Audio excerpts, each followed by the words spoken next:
Support comes from the Missouri Forest Products Association, committed to conservation and careful management of the state's forests to make them more resilient and better habitats for wildlife. ChooseWood.com. This is St. Louis on the Air from St. Louis Public Radio.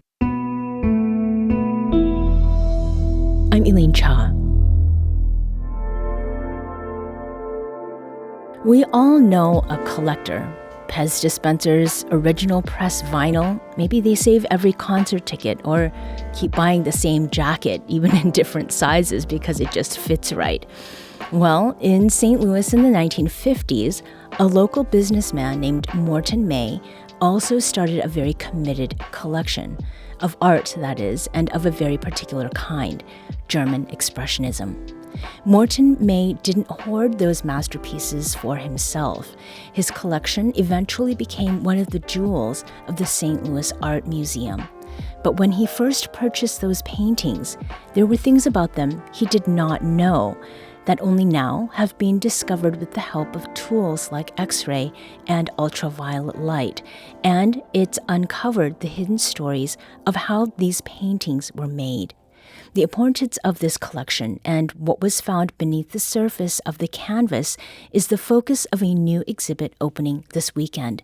And here to talk with me about it are two of its curators. Courtney Books is an associate painting conservator at the St. Louis Art Museum, and Melissa Venator is the Andrew W. Mellon Foundation Assistant Curator of Modern Art. Courtney and Melissa, welcome to St. Louis on the Air. Thank you. Thank you. So, Melissa, give us a little bit of an introduction. What is German Expressionism? Sure. German Expressionism was really the first modern art movement in Germany that emerged in the 20th century. And it was started by a generation of artists who were born in the 1770s and 80s, who, when they were still young and training, they encountered the work of the great French modernists at the time, Paul Cézanne, Vincent van Gogh in Norway, Edvard Munch, and were inspired to really explore abstraction and kind of artificial, bold, glaring color in new and exciting ways. Mm-hmm. The movement really emerged in 1910, and it took Germany and then the world by storm. And what are some of the most well-known pieces of German Expressionist art? Sure. Well, here in St. Louis, we're fortunate to have one of the world's best collections. If any listeners have come to the museum, you might recognize Ernst Ludwig Kirchner's circus writer. He was certainly one of the most well-known names from the movement. Mm-hmm. And that particular painting, which is enormous, it's larger than life size, and it shows a man on horseback, really speaks to what's most exciting about his art. So urban subjects, beautiful, active brushstrokes. Mm-hmm. Now, Expressionism in Germany elicited quite a response, especially from one of its most notorious rulers, and that is Adolf Hitler. Talk about the response that Hitler had to the Expressionist movement. What was it that he thought, and what did he do? Sure. So Expressionism was always shocking even when it first emerged in 1910. And we really have to stop to remind ourselves, that still 3 and 4 decades later, when Hitler came to power in Germany, it still had incredible power and was seen as a very radical art. Now, under Nazi ideology, Hitler really felt that art had to serve a social purpose, and that according to Nazi ideology, that art needed to reinforce German cultural hegemony, mm-hmm. And superiority, and to celebrate German subjects, which is not what Expressionism did. Expressionism was international. Expressionism was abstract. And so what Hitler said of Expressionism, starting in around 37 and 38, was that it was the product of sick minds, and he used the term entartete or degenerate, mm-hmm. and linked that abstraction that we associate with Expressionism with mental illness in a very direct way. Mm-hmm. He censored the art in Germany, and also persecuted the artists, many of whom immigrated. Yeah. Now, how is it then that the movement survived? And talk with us about Morton May, whom we mentioned in the introduction. How is it that he came to have one of the largest collections of German Expressionist art? Sure. I mean, I would actually say the movement didn't survive. I mean, it really was fundamentally changed by the persecution that the artists experienced in Germany.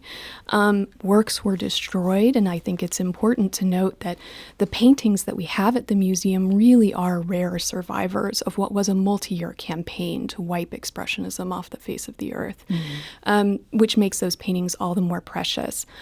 But many artists who did see the writing on the wall immigrated, and, often to the Netherlands, to England, and to the United States. And not just artists, of course, collectors did as well.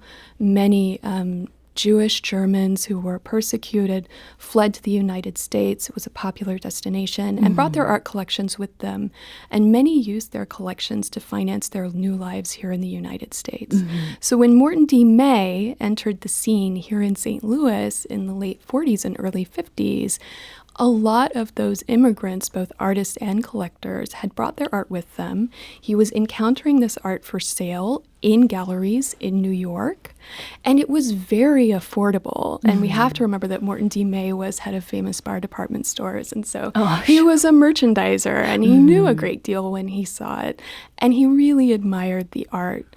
So he entered a market where the art was very affordable. It was very exciting to his eyes, and he saw an opportunity to really build this world-class collection for our city. And speaking of the collection in this city, Courtney, talk with us about this exhibit that is opening, Concealed Layers, and it is free at the St. Louis Art Museum. It's going to open this Friday.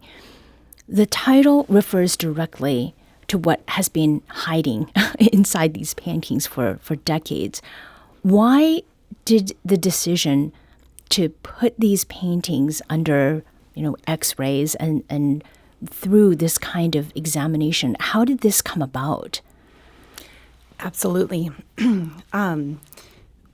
It really came about in preparation and response to the German Expressionist book that Melissa wrote for the collection.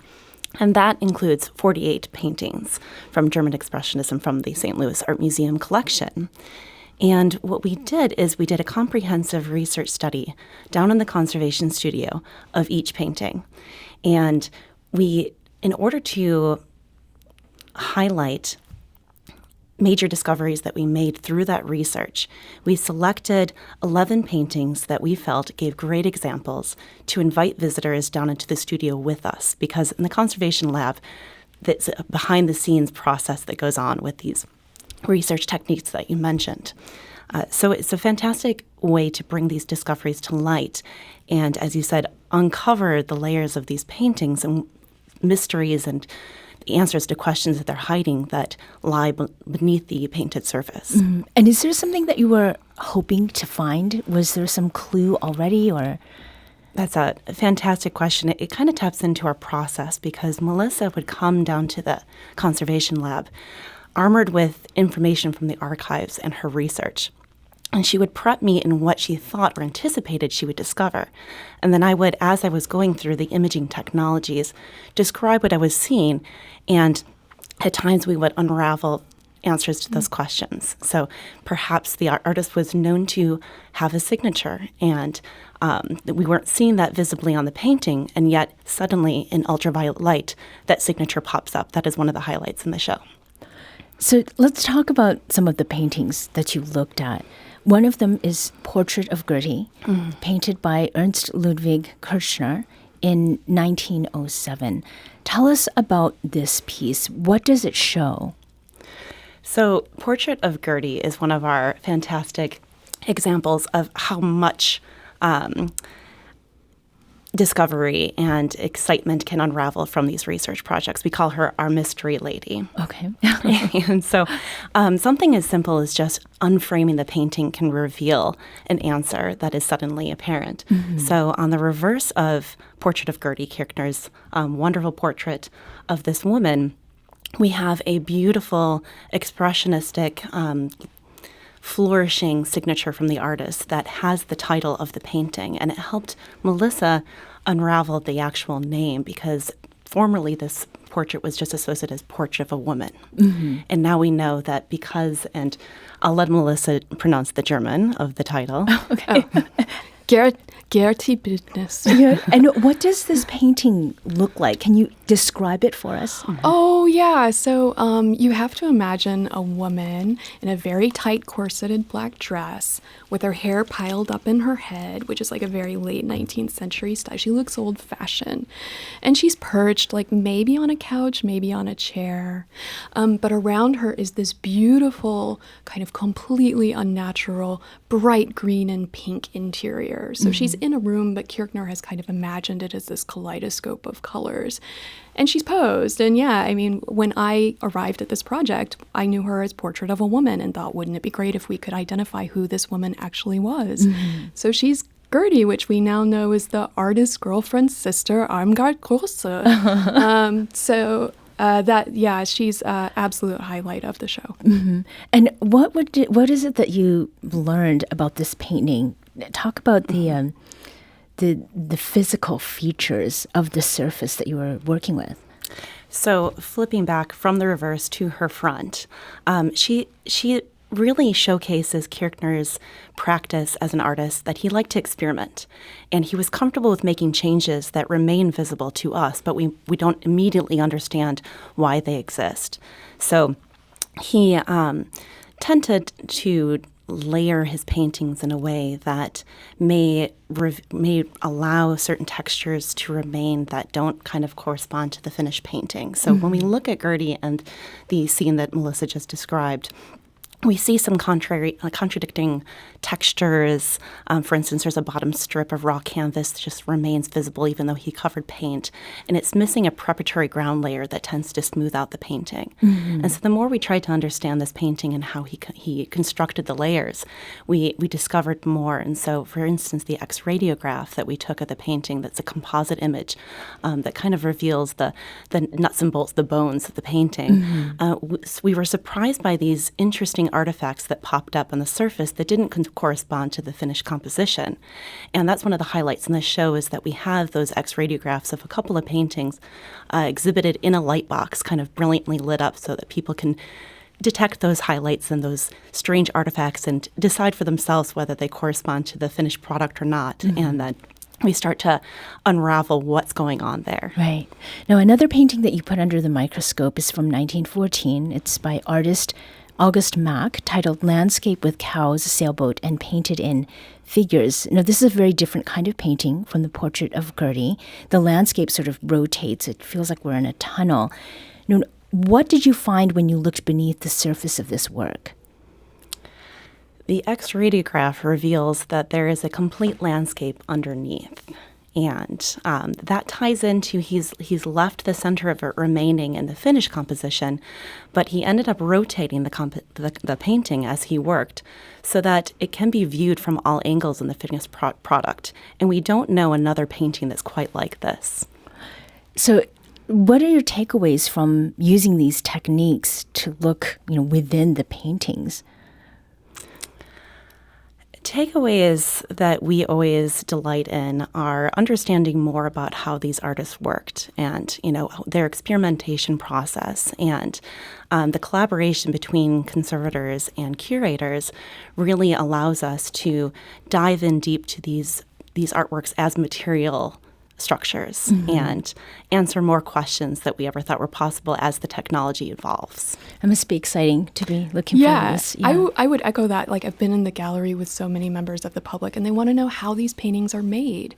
And often that's a question that's just hard to answer based on the art historical record. But this exhibition shows how conservation and Courtney's work on these paintings we can answer that question for the first time for so many of these works. Mm-hmm.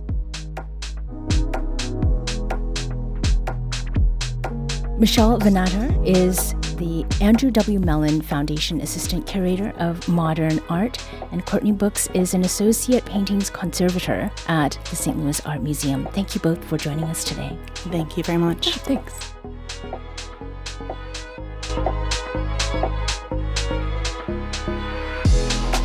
This episode was produced by Danny Wissentowski. Audio engineering and podcast design by Aaron Dorr. Our executive producer is Alex Hoyer. St. Louis on the Air is a production of St. Louis Public Radio.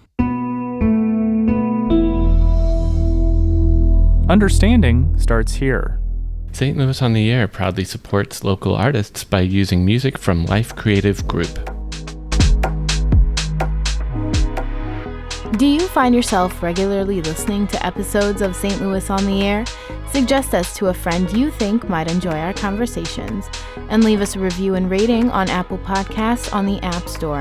It's the simplest way to help people discover our show. Thank you. St. Louis Public Radio is a member-supported service of the University of Missouri St. Louis.